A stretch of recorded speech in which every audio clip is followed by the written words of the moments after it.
Hey there, A's Day fans. Welcome to our Friday edition of our show. I'm your host, Joe Grad. I want to thank each and every one of you for stopping by to hear our thoughts on everything A's baseball. Today is Friday, May 22nd. We've got a good show for you. Those cardiac A's, man, have they really been testing our blood pressure. But after dropping a heartbreaker in Game 1, they go on to rattle off the next three straight to take the four-game series, 3 out of 4 in the Big A. We are going to recap each game, including JT Ginn, who was the A's starter in Game 1, took a no-hitter into the ninth inning. We'll discuss his historic start, where he left it, and where the team picked it up from there, as later we do a deeper dive into perhaps, I would go ahead and say the best start of his young major league career. And then following a little bit of that insight, we are going to preview the continuation of the A's Southern California road trip as they are set to kick off a 3-game set down in San Diego later this evening in some interleague action against the Padres. And if you tuned into our Instagram social media account earlier today, we announced that we were able to create and put together a last-minute content creation weekend experience, as A's Day is working with our other podcast, Bases, Barrels, and Ballplayers as well, in a crossover content weekend experience down in sunny San Diego, where we are going to be attending tomorrow's A's Padres game. We're going to get into the details of what we are going to be able to experience, as well as share with you, the lovely audience. We've got an exciting episode to lead us all into the weekend. And by the time you're hearing this later on Friday evening, perhaps, we probably in the midst of the A's game tonight will be in the car driving on down to sunny San Diego. Won't be sunny at that point. We'll probably get in around the midnight, 1 o'clock hour, but excited to be down in San Diego to see our A's in action oh so soon. Got a great show for you to head off into the weekend and discuss the first place athletics. Holy Toledo, let's get to it, and let's go A's.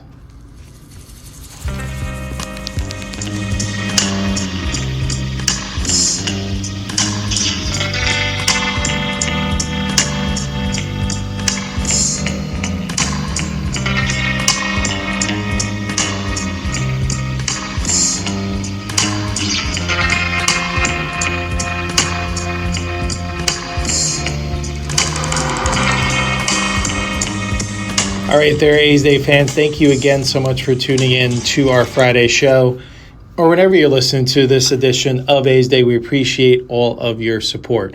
We're going to jump right in. We want to make sure that we get down to business before we prepare for another series to kick off tonight. And, of course, as we mentioned at the top of the show, before we hit the roads to head on down to San Diego.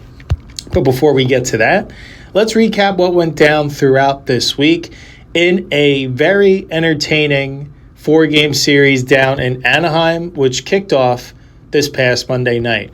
As Game 1, we were treated to a fine pitching matchup as the A's sent right-handed pitcher JT Ginn to the mound as the Angels sent young right-hander Walbert Urania. And what a pitching clinic this game turned out to be. Through 8 innings in this one, here was the total offensive output by both teams. The A's had 5 hits and 2 walks and a hit batter, and the Angels had no hits and a walk.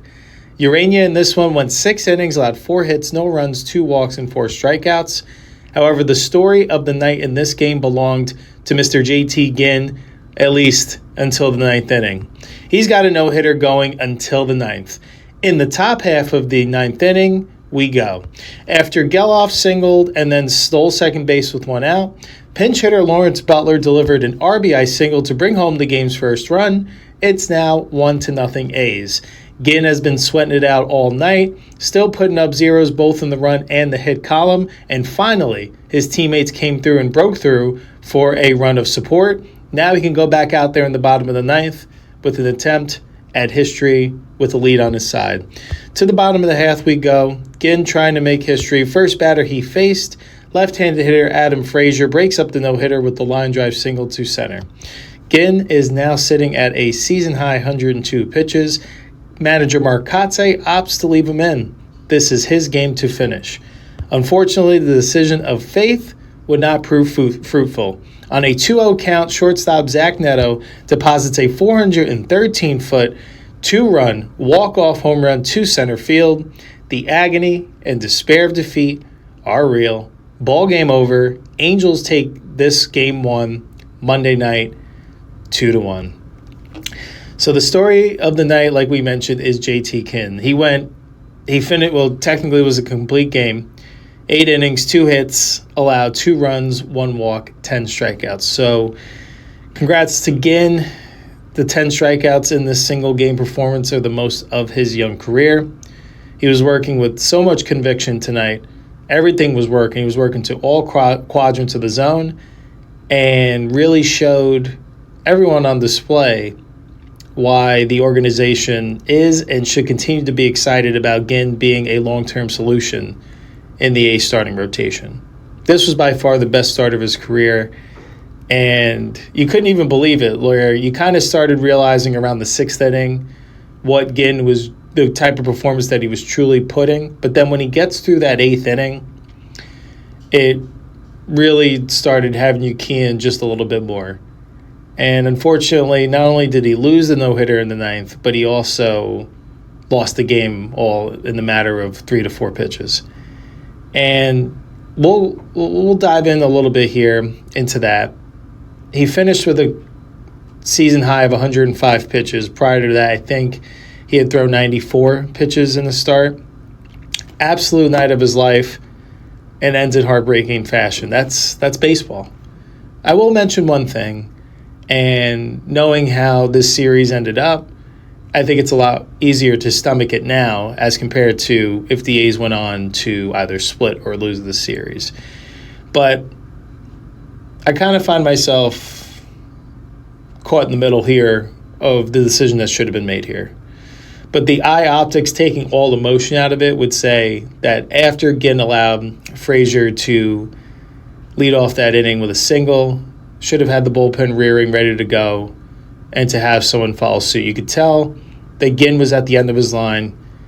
But to his credit, again, he still was pumping the zone with strikes, but not, I think, with as much quality of location and movement as we had saw earlier in his start. And you kind of saw the waning signs in the 8th inning a little bit, that even though he got through that, 2 of those outs were hard line outs to the outfield. So I feel like at that point it was a combination of Ginn suffering from some fatigue, rightfully so, with it being so late in the game, that the Angels hitters were starting to key in on it. And obviously when you're in the lineup and you see the starter multiple times, the more pitches that you see, the more comfortable and the higher of a chance that you feel you'll have an opportunity to be successful in your next go-around. So I felt at that point that absolutely it made sense for Ginn to get the opportunity to go for the no-hitter at that point. But then once he loses it, I would have gone to my bullpen immediately, especially in a one-run game. I'd say it's a different story if it's 2-0, but with such a slim margin of error, you kind of want to have your back-end horses ready to go, a fresh perspective, a different look for the Angels offense to see. I understand the emotion in it, where Kotsay, the baseball guy, says that, hey, this is your game, you got us to this point. I don't have any more faith than anyone else than you at this specific moment. So I certainly respect that, and this isn't a move that I'm necessarily jumping all over him for or anything like that. I just think that was a baseball moment that I think I would have personally made a different decision. And just what the eye test was telling me, it just seemed like Ginn was out of gas at that point.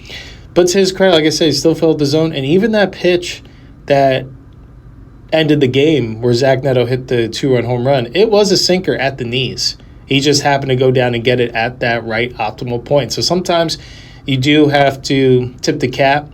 I will say that with the fatigue, though, Ginn was falling behind, and it forced Ginn into a 2-0 count where he had to throw something hard. Ginn is known for his sinker, so Neto, I'm sure by process of elimination, was just waiting for that sinker in that 2-0 count, and boy, did he not miss it. But definitely was a pitcher's duel. This was a very enjoyable game. If you're a fan of pitching and defense, we were treated to it all night. like I had mentioned in the preview, that I had a feeling that the A's offense was going to struggle the most in this one, just due to the unfamiliarity with Walbert Urania, who pitched a solid 6 innings in this one. And the offense, they had some opportunities, but didn't cash in. They went 1 for 5 of runners in scoring position, left 11 runners on base. And it seemed like he had a couple of pivotal moment opportunities in this game to really set the tone for a couple guys. So obviously we're talking about JT Ginn, but I think it's pretty pretty apparent across A's Nation that the elephant in the room is Lawrence Butler, how mightily he has struggled to start this year. We've talked about it a couple instances here, and now that we're seeing the abundance of talent that the A's seem to offer in their outfield, especially from guys coming up like a Henry Bolte and some improved progress from Colby Thomas, who you're going to hear his name a little bit later in the series. It's really late, and obviously the emergence of what Carlos Cortez has emerged into, it's really started to raise some eyebrows around the status of Lawrence Butler. Is a trip to AAA in his near future for a reset? Are they hoping that Butler plays well enough to perhaps be a trade asset at the deadline to bolster the bullpen or get some more pitching, whatever the case may be?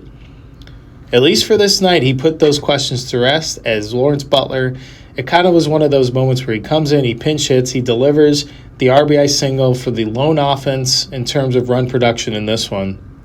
And the A's had an opportunity. If they hold on to this one, that could have been a moment that's a sounding board for Butler that could have perhaps turned around his season. And I know the confidence in the at-bat, that's going to matter for the individual at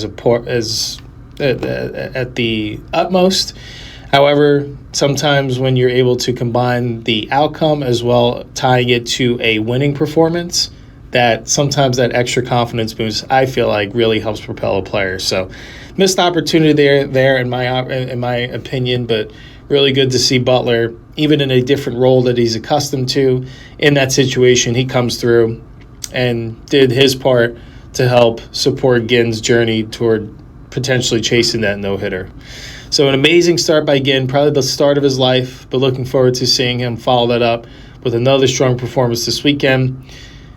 And they keep losing at this point to teams that they shouldn't. And we mentioned it at different points, and you're hoping at this point this is that continued theme where it seems like when the A's travel to a new destination, they really struggle as a collective in the first night of that new city, and then they turn it on from there. Would that happen down here in Anaheim once again? We'll have to tell. Well, the time will tell. Well, obviously we gave it away at the top of the show, but for the purposes of this recap segment, let's keep on moving this along. After a crushing defeat on the heels of history, the A's would need to come out with a much better effort, especially swinging the bat. Let's see what they did. Game 2 featured left-handed pitcher. It was the battle of lefties. The A's would send Jacob Lopez to the mound, as the Angels would send Reed Detmers. As you will learn quickly, this game was much different than the pitching duel we saw the game prior. In the third, the A's would get the scoring started, and in a major way. With 2 on and 2 out, Kurtz delivered an RBI single, Colby Thomas added a 2-run double, Brent Rooker had an RBI single, and Zach Geloff capped the inning with a 2-run single of his own. That's right, a 6-run A's third moved the green and gold ahead 6-0, all done with 2 outs. The Angels would get one back in the bottom half via a Mike Trout solo home run to center field to cut the deficit to 6-1. In the fourth, the Angels would start a rally and really make Jacob Lopez work with a little 2-out magic of their own. With 2 outs, the Angels loaded the bases, and Mike Trout walked to bring in a run before Vaughn Grissom brought home 2 more via a 2-run single, as it's now 6-4.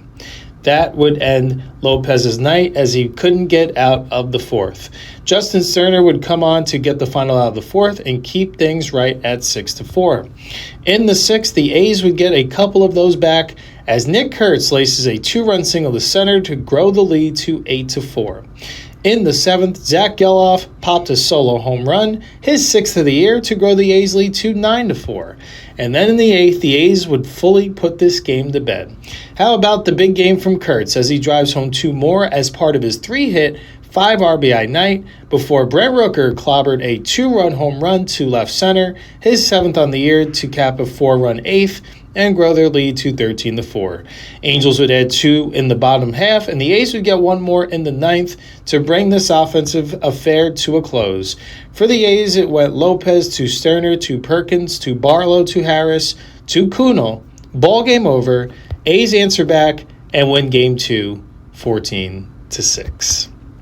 So the offense stepped up in a major way, and it seemed like they took the previous night's performance personally. In this one, they go 15 for 42. They hit the 2 home runs, 4 walks, and they were here. I think this was their best mark, 8 for 12 with runners in scoring position.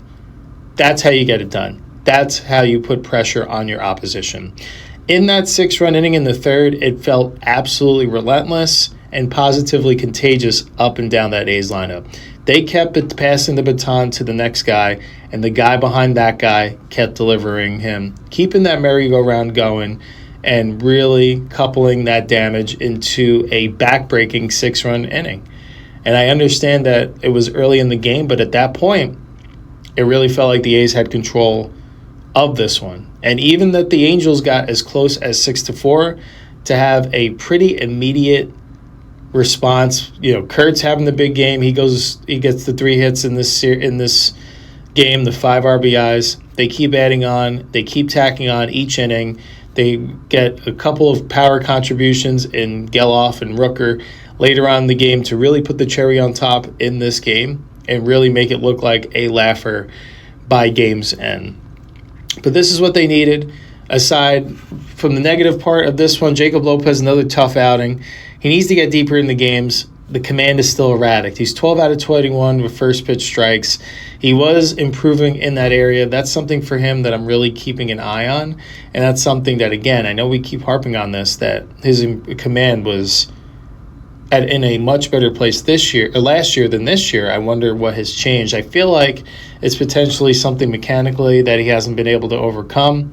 And then once the mechanics start to go a little bit, I'm sure the mentals are going through the ringer just a bit. So kind of unfortunate, especially with how much this A's bullpen has been worked as of recent. And to not even be able to get through 5 is a tough look. Hopefully Lopez will be able to get back out there and bounce back. But thankfully the offense picked up the slack. And that's what good teams do. There's going to be different sources and different pathways to victory. As you can see in games past what we're going to see a little bit later on in this recap, there's different ways for good teams to win. Sometimes you rely on your offense, but a lot of times it's going to be how your pitching and defense responds. And you're going to see the heroics of this bullpen, especially in the back end of this series, of really how they stepped up in a major way. But in this game 2, a great bounce-back performance. And the A's at this point are hoping that big 14-run barrage would continue through the rest of the series as a springboard to get back on track. As Game 3 on Wednesday featured Aaron Savali for the A's going up against Angels right-hander Jack Kohanowitz. In this series, it felt each game took on a personality of its own. Early in this one, we saw the majority of the game's offense. Both teams would come out firing. In the first, Tyler Soderstrom would get the party started with a 2-run single to grab the early 2-0 lead for the A's. However, the Angels would answer right back off Savali. Jorge Soler demolished a 2-run home run to center field in the bottom of the first. Just like that, this game is tied 2-2. In the second, Carlos Cortez would rip a single to left, and Henry Bolte would come around the score to move the A's back ahead 3-2. In the bottom of the inning, in the second, the Angels would answer back again. This time they showed off a little bit of their power. First, Joe Adell smashed a solo home run to tie the game 3-3. And then Josh Lowe hammered a 2-run home run to center field. It's now 5-3 Angels after 2. While possibly his toughest showing this year, Aaron Savali, to his credit, still ended up being able to make it through 5 in this one, despite the 3 early home runs allowed. In this one, Savali went 5 innings, 5 hits allowed, 5 runs, 2 walks, 2 Ks. To the 7th we go, A's still trailing. Nick Kurtz delivers an RBI single to center to cut the deficit to 5-4 Angels. To the 9th we go now. Angels clinging to that 5-4 lead. On is closer Kirby Yates, looking to nail down the save. And in steps Jeff McNeil to lead off the inning as he has a swing and a drive deep right back It goes, and goodbye baseball as Jeff McNeil hammered his second home run of the season at a crucial time as he ties the game up for the A's. It's now 5-5. Scott Barlow would pitch a clean ninth, which means free baseball in Anaheim. To the 10th we go. Tyler Soderstrom comes through with a single to left field, and Nick Kurtz comes around the score. The A's are now up 6-5. To the bottom half we go. On his left-hander, Hogan Harris looking to nail down the save. After getting the first two out, nervous time ensued as Mike Trout was intentionally walked to set up a force play, and then Harris walked the following batter as well. Bases loaded, 2 outs, clinging to a 1-run lead. It didn't matter as Harris lives for these moments. He gets Jorge Soler to ground out to second to end this one. For the A's, it went Savali to Medina to Leiter Jr. to Barlow to Harris, who picks up his 4th save of the year. Ball game over. A's come from behind and win this one 6-5 in 10 innings. So it was pretty clear from the start that Savali didn't have his best in this one. A lot of his stuff that had made him so successful early in the season thus far really went away. He had been someone that had been really keying in on pitch location. A lot of his stuff was more elevated in the zone than in starts past. Hence, that's, in my opinion, what led to the 3 home runs early in this one. But to his credit, he didn't let it get it down, and he didn't let it balloon. 5 runs, yes, that's not a quality performance, and it really puts your team in a hole early in this one. But for him to be able to work through 5, again, with the early onset of it, it looked like the bullpen was coming into this game in the 3rd inning, 4th inning, the latest. So for him to be able to bear down and take at least a little bit of stress off of that bullpen, that sees its usage percentage continue to increase as a collective, it was a true professional moment for him to just eat it and get through those innings as best as he can. And it really, truly paid off dividends in the end, allowing the A's offense, buying them some time to get it going a little bit later in this one. The Angels had the first laughs in this one, but the Angels were the ones left standing. And Jeff McNeil, he comes through in the 9th inning, not someone that is regarded as a home run hitter, but as someone that is a true professional hitter and is going to give you at the minimum, an A quality type type at bat. And that's what he did in this one, but to even greater lengths. He ties the game in this one in the 9th and gives the A's an opportunity to go ahead and win it in the 10th with Tyler Soderstrom, off to a tough start to the year himself, has really at least found himself in run-producing situations to come through at different points in the year. Hopefully this is a sign of him slowly coming out of the struggle. He has 2 run-producing knocks in this one. Definitely encouraging signs there, but so far through the series, you're seeing the main theme that this truly has been a collective performance, that you're getting different contributions from guys up and down the lineup. Obviously, Nick Kurtz comes through again with another run-scoring knock in this one.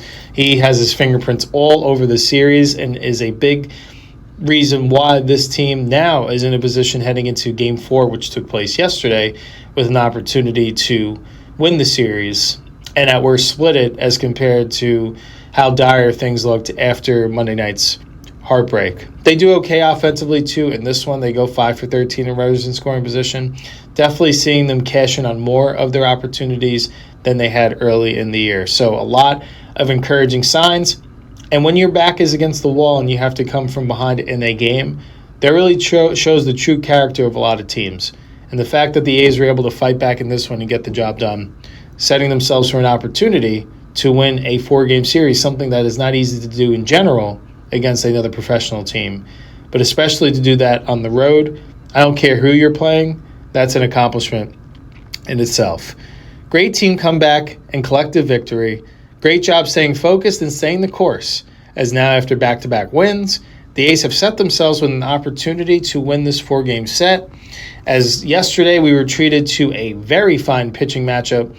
Luis Severino got the ball for the A's, going up against the Angels right-hander, Jose Soriano. Happy Sevy Day to all who observed yesterday, looking to make it 3 in a row to take the series from the Angels. This time, it would be the Angels getting the scoring started, as in the first, Nolan Schanuel smashed a 2-run home run to right off Sevy to grab the early 2-0 lead. But then from there, Both Soriano and Severino kept trading zeros up until the 6th. In the 6th inning, the A's would finally get to Soriano as they tapped in a little bit of that two-out magic. After a Shea Langoliers double, Nick Kurtz delivered an RBI single to center, bringing home Langoliers and cutting the deficit in half. It's now 2-1 Angels. In the 7th, once again with two outs, Darryl Hernandez would come through with an RBI single to left, and now we got a brand new ball game. It's all tied up 2-2. Sevy was ace-like after that first inning and delivered a performance to support a team going for the series victory. Sevy was brilliant in this one. He went 7 innings, allowing only 3 hits, 2 runs, no walks, and 10 strikeouts, perhaps his finest performance of 2026. Both bullpens would put up zeros in the 8th and 9th, meaning back-to-back nights of free baseball in Anaheim. In the 10th, A's have the bases loaded and 1 out until have the bases loaded and 1 out, still 2-2. Zach Geloff would hit a grounder to short. Angels get the runner at second, but the return throw would be too late between the hesitation from Neto and Geloff's hustle down the line, meaning the run from third would score now, giving the A's a 3-2 lead. On would come Mark Leiter Jr. With first and third, nobody out, he gets Josh Lowe to strike out swinging before inducing a game-ending 5-4-3 double play, with the A's displaying some crisp defense around the diamond. Inhale, now exhale, A's fans. Back-to-back nights, the A's come from behind to win and win it in extra innings. In this one, it went Sevy to Sterner to Kuhnel to Leiter Jr., who preserves his 4th save of the year. Ball game over. A's win this one 3-2 in 10 to secure the series victory, taking 3 out of 4 against the Angels in Anaheim. So what a performance by Luis Severino. By far, I think his best performance of 2026. He really had the strikeout stuff working. His command was consistent. He really settled down after that first inning. Really, that was the major mistake he made in this one. And aside from there, just went to work and stepped up as the ace he was brought in to be, that he knew his team had an opportunity to win a series that they were expected to win, even if they are playing on the road, and he delivered in a big way. 10 strikeouts. He had this Angels team all off balance.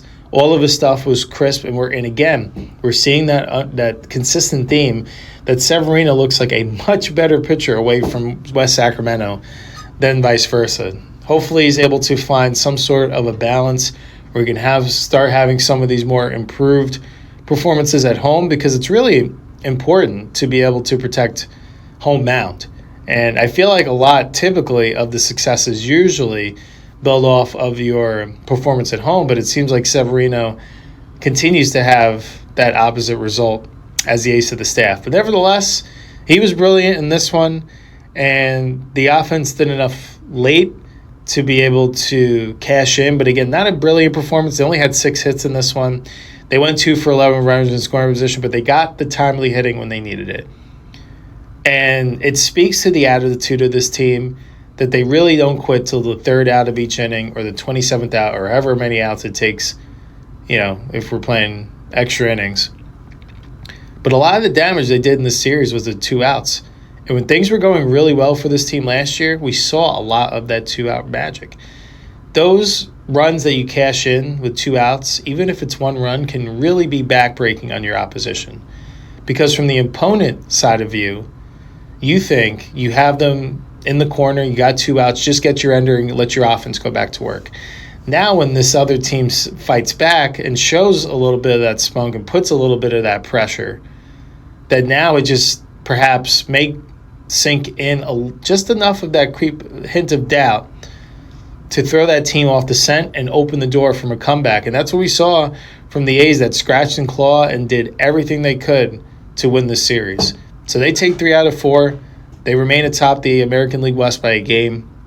And they improved to 26-24 in the process. So congrats to the A's. They took care of business. Like we mentioned in the preview, that this was the minimum. This was the expectation. And with how things started on Monday, I wasn't sure that this episode was going to be in such light of spirits. But nevertheless, we're excited to see that the A's are showing this fight, even if they did it against a team that they are clearly better than and outclass. But nevertheless, wins are wins. You still got to get the job done. Those are professionals on the other side there too as well. And it's good that you continue to stack these American League West victories. And what was great about what we saw in this series was resiliency and contributors up and down this lineup. What a roller coaster of emotions for this team. Monday night, they're 3 outs away from winning Game 1, a pitcher's duel that the A's just crossed the scoreboard in the top half of the ninth. Their young right-hander is going for history. In the blink of an eye, in a matter of 3 to 4 minutes, he loses the no-hitter and the game, leaving that mound thinking it was his fault, even though the offense got shut down all night. Then to come back and put on an offensive juggernaut the next night, putting up 14. And then those final 2 to have to come from behind and take it to extra innings to get the job done. By the way, the path to victory when you only score 1 run as the away team in extra innings is a little bit more difficult as compared to if you scored 2. And of course, in these situations, they only scored the 1 run, but shout out to the job the bullpen did. They were nails. They locked it down when they needed to. They knew in those situations all they needed was a 1-run lead, and it would be preserved. It definitely came with some tense moments, but they figured it out and got the job done. And it really showed a lot of their character in this series, where after that first game, they could have gone out and been very satisfied with splitting the 4-gamer. But if you are truly going to be one of those teams that could emerge in the American League this year, at least stay at the top of the American League West, these are the series you got to win. These are the games you got to come back and find a way. Because I understand you're not going to have your best on every night. It's a long season. And again, that team on the other side is going to have good nights in itself as well. They haven't had as many as the A's have. But nevertheless, every team is going to have its day. And, if you're looking at it from the outside looking in, or if you're looking at it from a different perspective, that the A's perhaps were a pitch or 2 away from sweeping this 4-gamer. But you could also look on the flip side that maybe if they didn't lose that Game 1 the way they did, they might not have been as motivated to come back in a major way, remotivated and refocused. So I think how it was supposed to go down, it went. The A's took care of business and are off to a strong start with their Southern California road trip. But before we move along now, we are going to do our 3-star segment. And to be completely honest, there were plenty of performers that stepped up in the series. It was really hard for me to narrow it down to 3. And that goes to the nature of their performance in this series. It was truly a collective effort. So shout out to this group. They're finding ways to get it done. And hopefully they can carry this momentum into the weekend against a good opponent in San Diego. But let's talk about our 3 stars. We'll start with the 3rd star, as you know by now, and make our way back to the 1st.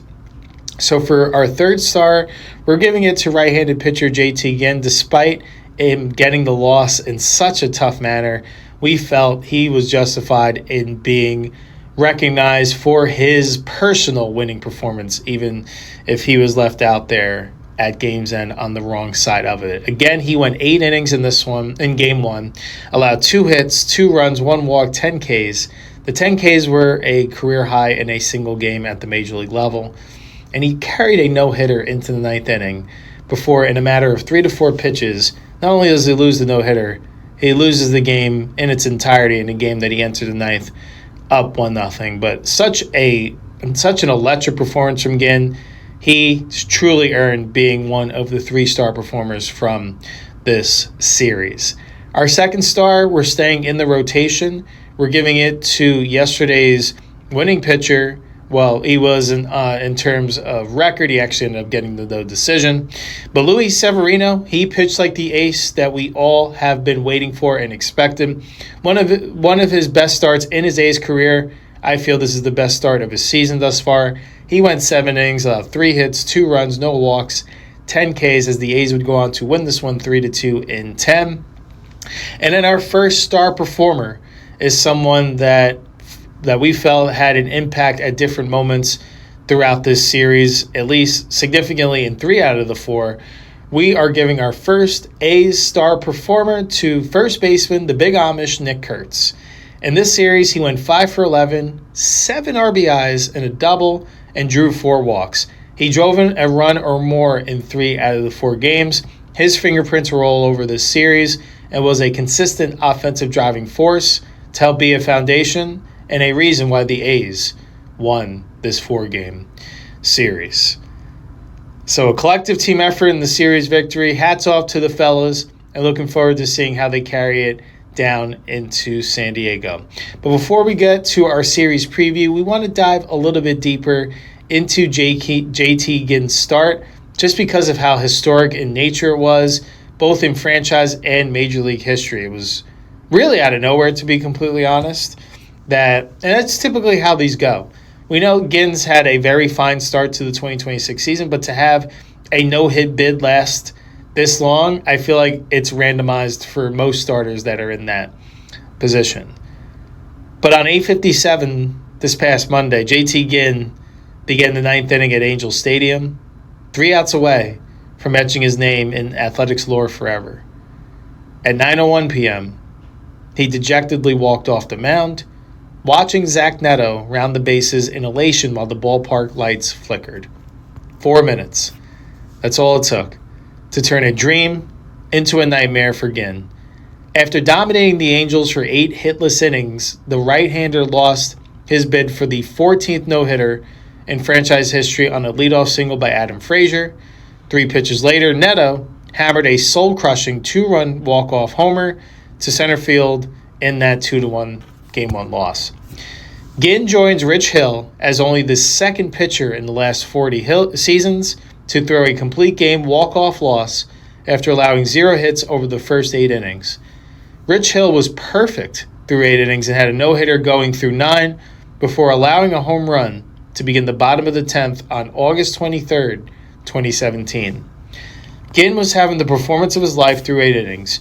He made several Angels hitters look silly with 14 whiffs and 10 strikeouts, 9 of which were swinging. All Ginn was waiting for was a run, as the A's were also scoreless through 8. That run finally came in the 9th, as mentioned, when Lawrence Butler came off the bench and knocked home Zach Geloff with an RBI single. That breather, however, was short-lived. Once Frazier led off the 9th with a single, left-hander Hogan Harris immediately started getting loose in the A's bullpen. Manager Mark Kotsay planned to bring in Harris to face Trout, who was due up after Neto. Of course, that matchup never materialized.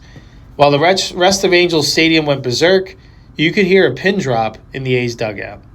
Players and coaches were heartbroken for Ginn as they awaited his return. Langoliers remained seated on the bench for several minutes, looking out to the pitcher's mound in silence. As painful a result as it was for Ginn, he still emerged from the A's clubhouse with his head high, knowing that he didn't give in. He attacked hitters from start to finish. Even after Frazier's single on an 0-2 count, Ginn hurled a good 2-0 sinker down in the zone to Neto, but the Angels shortstop put a better swing on it. We explained why, in my opinion, a little bit earlier as to why Neto was so keyed in on that 2-0 pitch. And Ginn said after the game, "It's just a crazy game that we play. Obviously a tough game. You just keep your head up and keep moving forward. It's just the nature of the game that we play. I attack the zone, and I can live with that." And those are the sounds from a competitor. And I know we completed our recap, but I wanted to circle back to JT Ginn, because I know there's many instances in this great game that's baseball, but that was just outright not fair. It was his night. Batter after batter just could not figure out Ginn, and then in a moment's notice, it was gone just like that. Not just losing no-hitter, but losing the game as well. But really was glad to hear some of that insight. I wanted to share some of the history that Ginn was chasing there. Was going to add another no-hitter in A's franchise history. I believe, what I said, the 14th. Didn't realize they had that many in franchise history, so that's a significant number. But for him to be in that spot, I don't care who you're facing, it's hard to get professional hitters out. That is going to give Ginn such a boost of confidence his every fifth day out there, even more so now. He is someone that you see him out there, he is brimming with confidence. He has the look and the stature that he feels he is better than anyone that is stepping into that batter's box, and that's who you want on the mound.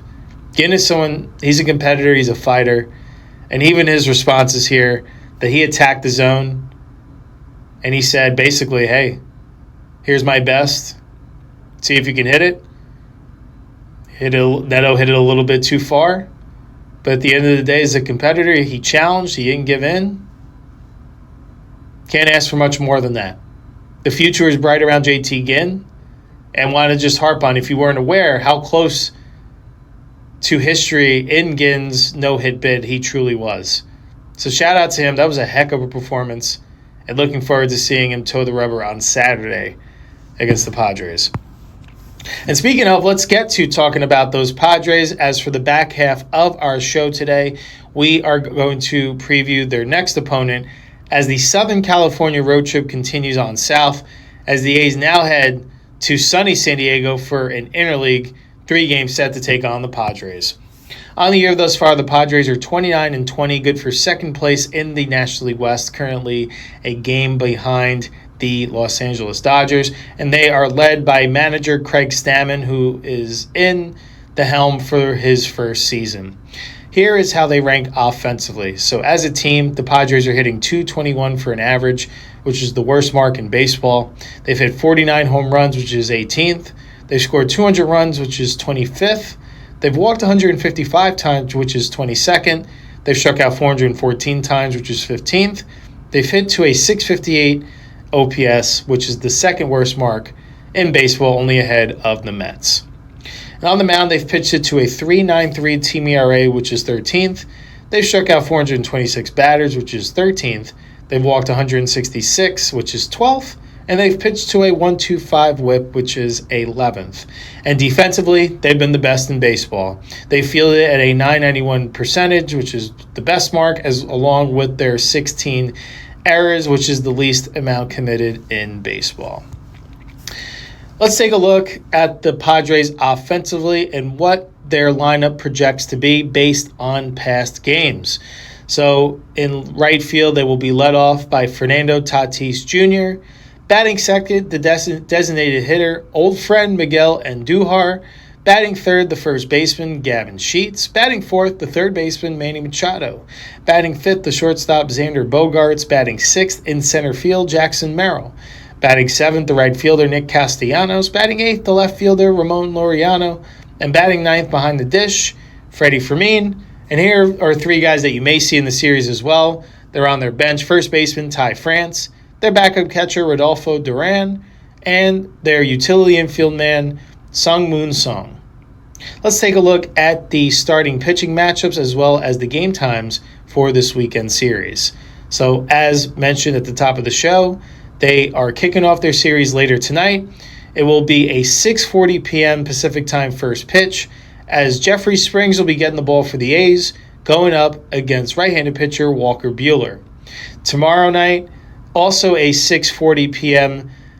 first pitch time, Saturday night in San Diego. JT Ginn will be getting the ball, going up against Lucas Giolito. And then Sunday's rubber match will be a day game in San Diego, a 1:10 p.m. Pacific time first pitch. Jacob Lopez will be getting the ball for the A's, going up against right-handed pitcher Michael King. Let's get to know the starting pitchers that the A's hitters will be going up against in this series. So tonight's Game 1 starter, right-handed pitcher Walker Buehler.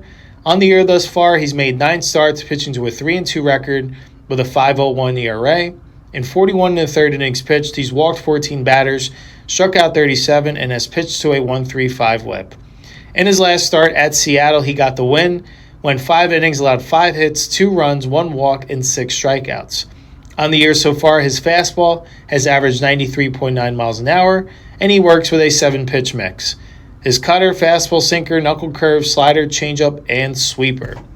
Buehler has transitioned into a finesse-oriented back-end starter for the Padres, relying heavily on pitch mix and strategic execution over the raw velocity that defined his early career. Buehler has transformed from a power arm into a command pitcher with a vast 7-pitch arsenal to keep hitters off balance.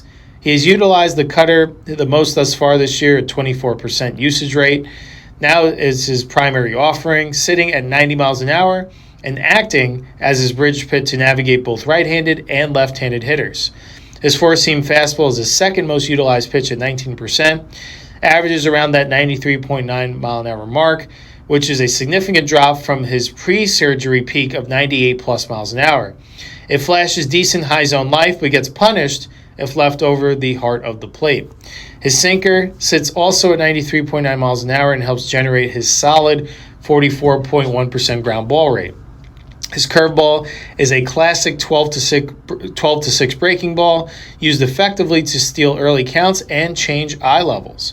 His slider, sweeper, changeup combined 27% usage, blended carefully depending on matchups, with the slider sitting on 86.7 and a changeup at 88.9. Despite a bloated 5.01 ERA, his 3.74 FIP strongly indicates he has suffered from bad defensive luck or sequencing issues, hinting at an imminent positive regression. For the first time since his 2022 secondary Tommy John surgery, Buehler is reporting completely pain-free mechanics and smooth arm action. He has managed to limit the free passes that plagued him last year, posting a very respectable 7.8% walk rate through this month. His structural velocity loss has tanked his swing and miss profile. His 19.1% whiff rate and 20.6% strikeout rate sit well below league average, leaving him heavily reliant on elite sequencing to survive. Hitters are squaring him up more frequently. He carries a 90 mile an hour average exit velocity allowed and a 40.2% hard hit rate, meaning his margin for error in location is razor thin. While he can still navigate a lineup, he struggles deep into games. For instance, in his May 16th start against Seattle, it took him 101 pitches just to complete 5 innings, something to keep in mind. As for Saturday's starter for the Padres in Game 2, Lucas Giolito, the right-hander, will be getting the start and is probably going to be a lot more refreshed as compared to a lot of his counterparts. This year thus far, he's only made one start as he was recently signed by the Padres, 1-0 with a 5.40 ERA. In that one start, he went 5 innings, allowed 1 hit, 3 runs, 3 walks, and 3 strikeouts. He officially joined the Padres on a low-risk 1-year contract back at the end of April, has built up his arm strength with 4 minor league starts, and made his highly anticipated 2026 Major League debut on May 17th earlier this month. He works with a 4-pitch mix, fastball, changeup, slider, curveball, and his fastball in that start averaged 90.4 miles per hour. He relies heavily on vertical extension and a deep downhill plane generated by his 6'6" frame. As for his changeup, this is his primary secondary weapon. It features heavy tumbling and sinking action, serving as a lethal equalizer against left-handed hitters. His slider curveball blends a sharp 12 to 6 breaking ball with a tighter slider configuration to keep hitters off balance and generate horizontal chase out of the zone. Giolito repeats his high 3/4 delivery well, but occasionally struggles to locate when fatigued. During his one start this year, he was perfect through 5 innings, but lost his mechanics entirely in the 6th frame, walking 3 consecutive batters due to an altered release point. Because he missed traditional spring training, his pitch ceiling is currently restricted. He was built up to 74 pitches in Double-A San Antonio and remains on a loose gas pedal watch as he reestablishes game day stamina. And then, for the Game 3 rubber match, the Padres are sending their ace right-handed pitcher Michael King. On the year thus far, he's off to a strong start. He's made 10 starts, pitching to a 4-2 record with a 2.31 ERA, and 58 1/3 innings pitched. He's allowed 24 walks, 59 strikeouts, and a 106 whip. In his last start against the Dodgers, he got the win in a 1-0 game. He won 7 innings, allowed 4 hits, no runs, 2 walks, and 9 strikeouts. Thus far in the year, his fastball has averaged 93.9 miles an hour, and he works with a 5-pitch mix, a changeup, sinker, fastball, sweeper, and slider. King relies on an almost perfectly balanced pitch mix, distributing usage tightly so hitters cannot guess a singular primary offering. His deception relies entirely on mirrored release points but widely opposing horizontal movement planes. Sitting at 86.3 miles an hour, his changeup has been his most utilized pitch, evolving into a main weapon. It tumbles downward off the table with a heavy arm side fade, neutralizing left-handed hitters. As for his sinker, what is right there, up there with his changeup in usage, averaging 92.6 miles an hour, this pitch features heavy tailing action down and into righties, yielding a stellar 50.4% ground ball rate. As for his four-seam fastball, which sits around 94 miles an hour, he utilizes this pitch upstairs in the zone to change the eye level of opposing batters. His sweeper, which snaps off at 82 miles an hour with high spin, horizontal break, serves as his principal put-away option against right-handed hitters. As for his slider, it's a firmer, tighter variation of his breaking ball, clocking it at 84.5 miles an hour, deployed strictly as a mix-up. One of his strengths is his dynamic pinch tunneling. He matches his sinker and changeup tunnels cleanly, making it nearly impossible to diagnose the late break. He also uses heavy movement to limit barrels, inducing weak pop-ups or soft ground balls. A couple of his flaws: his walk rates continue to elevate. He can lose feel for his sinker alignment, causing him to work deep into counts and pitch away. As for durability limitations, past relief usage and a history of injuries mean the Padres actively monitor his stamina deep into ball games. He does carry a pitching run value of 11, which ranks in the 96th percentile of all qualified pitchers, according to Baseball Savant. Now let's talk about the A's hitter history against these Padres starting pitcher. Not a whole lot against the first two. Against Buehler in the past, McNeil is lifetime 2 for 7, and backup catcher Jonah Heim is 1 for 9. Against Lucas Giolito, Langolier's lifetime is 2 for 3 with a double. Carlos Cortez is 1 for 2 with his hit being a double as well. Butler is 1 for 2 lifetime. Nick Kurtz 1 for 3, and Jonah Heim 2 for 11. And then against Michael King, Jeff McNeil lifetime is 4 for 8. Tyler Soderstrom is 1 for 3 with a home run. Shea Langoliers is 2 for 5. Geloff 1 for 2, and Butler 1 for 2 lifetime. Some Padres players to watch: shortstop Xander Bogaerts. He's hitting 247 on the year with 7 home runs and 23 RBIs, hitting to a 703 OPS. Gavin Sheets off to a strong start. He's been in the midst of some walk-off and come-from-behind victory dramatics. He's hitting 254 on the year with 9 home runs and 21 RBIs, hitting to an 868 OPS. And their franchise player, their star, is having perhaps his toughest start to the year, is batting 239 on the year, but has not hit a home run yet. He's only driven in 15 runs and is hitting to a lowly 590 OPS. But he's someone to keep an eye on to see if he can turn his year around. Hopefully he doesn't do it this weekend, but maybe starting next weekend, he just will. Let's make a couple of predictions as we are going to select our A's Day home run prediction of who we think is going to leave the yard at least once in this series. We're getting on a little bit of a roll of ourselves, and we want to keep the streak rolling. For this weekend, we are going to select Shea Langoliers is going to hit at least 1 home run in the series. Can just envision them hitting a ball off of that factory-like facade in left field. Hopefully, we get to witness that in person. As for a series prediction, we are going to say that the A's good times will keep on rolling as they are going to take 2 out of 3 in this one. We just feel that the A's are catching the Padres at the right time in terms of positioning of their starting rotation. They're not going to face off against all of their top horses. They are going to face off against the Padres ace and Michael King on Sunday. But I do feel they are going to have a lot of offensive opportunities during tonight's and tomorrow's games. They are going to have to cash in on those. They can't leave those guys stranded because the Padres are a solid team as a collective, off to a decent start. If you let them hang around, they will take advantage of that. So if you're the A's, take advantage of the favorable pitching matchups, win the series early, and then fight your battles and see what you can do against King, one of the better arms in the National League. So we're excited to watch this exhilarating series. Interleague action set to start. Again, first pitch tonight, 6:40 p.m. Pacific time. Should be a fun one to watch. This episode is brought to you by Andaz San Diego. Explore downtown San Diego from our boutique gas lamp district hotel. Overlooking downtown, Andaz San Diego offers contemporary living spaces epitomizing Californian cool. Opened in 1913 for the World's Fair celebrating the Panama Canal, this historic building is a half mile from Petco Park. Our boutique hotel is surrounded by vibrant nightlife, upscale dining, and popular attractions. Experience one of San Diego's finest hotels in the Gaslamp Quarter's largest rooftop, featuring a restaurant, bar, and pool. Come stay at the Andaz San Diego by Hyatt today. And with that leads us to a last-minute exciting announcement that we made earlier on our social media. We'll get into a little bit more detail so you know what you can enjoy.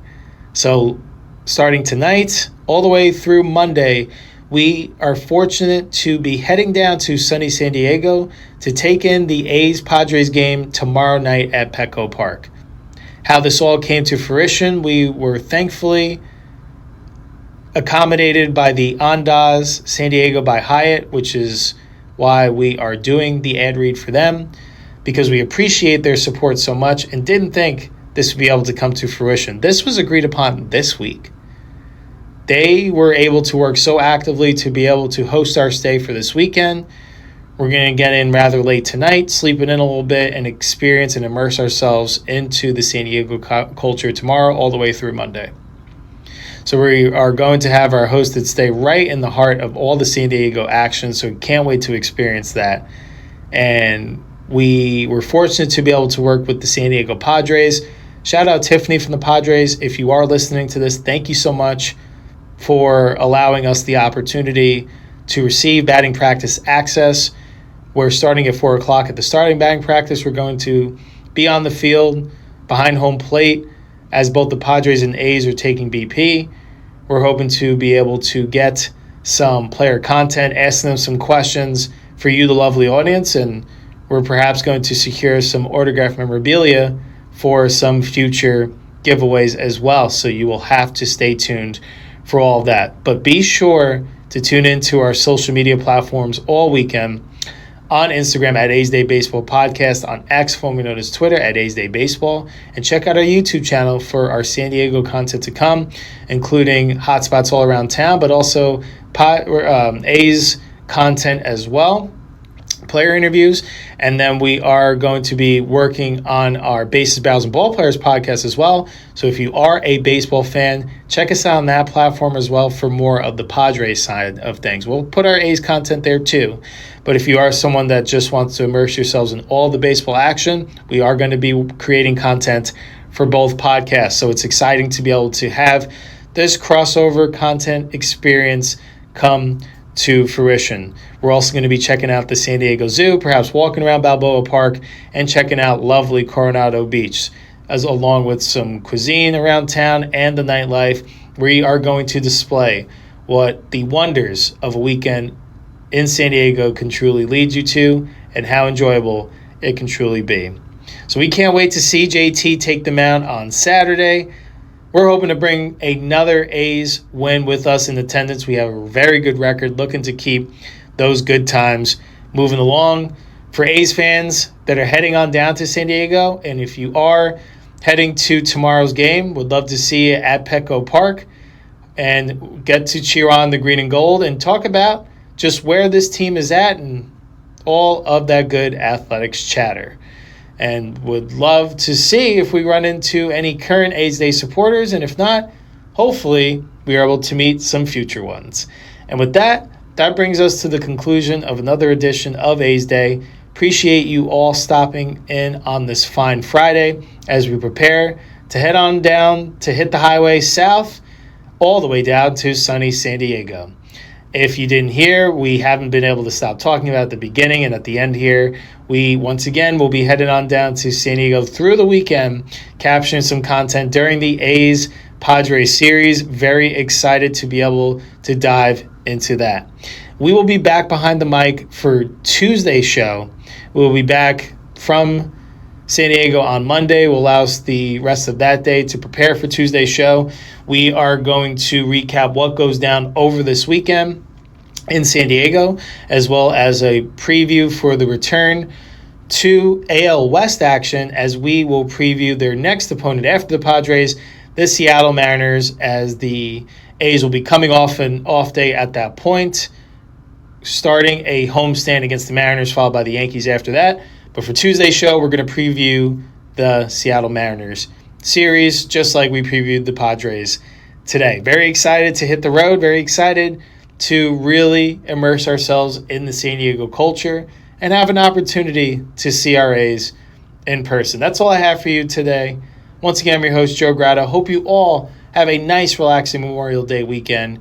Again, tune into our platforms to check out all of our San Diego content. You're going to see plenty of A's content as well. Hope it is enjoyable for you as much as it is a true joy for us that we're excited to immerse ourselves and experience it firsthand. Take care, everyone. Enjoy the holiday weekend, and we'll see you back behind the mic for Tuesday's show. Until next time, Holy Toledo, let's go A's.